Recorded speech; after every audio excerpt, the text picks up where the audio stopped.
பேச்சில் மன்னர், சிறந்த சொற்பொழிவாளர், புலவர், சிறந்த பாடலாசிரியர், சிறுகதை, கட்டுரை, உரைநடை எழுத்தாளர், மிக சிறந்த வசன கர்த்தா. தன் குரலோவியத்தின் மூலம் திருவள்ளுவரை ஜொலிக்க செய்தவர். சிறந்த கலைஞர்களை பாராட்டக்கூடியவர், மறக்காமல் பாராட்டக்கூடியவர்.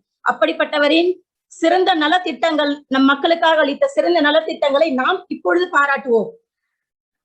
விவசாயிகளுக்காக இலவச மின்சாரம், பட்டினியில்லா தமிழகம், சத்துணவுடன் முட்டை, இலவச பஸ் பாஸ், ஏழை பெண்களுக்கு திருமண நிதி உதவி திட்டம், மறுமண நிதி உதவி திட்டம், மக்களுக்கு பெண்களுக்கு 30 விழுக்காடு இடஒதுக்கீடு, பெண்களுக்கு சொத்தில் சம உரிமை, அனைவரும் சமம் என்பதற்கு சமத்துவபுரம், கலைஞர் காப்பீட்டு திட்டம் என்று மேலும் பல நல்ல திட்டங்களை நம் தலைவர் கொண்டு வந்து நமக்கு எவ்வளவோ செய்திருக்கிறார்.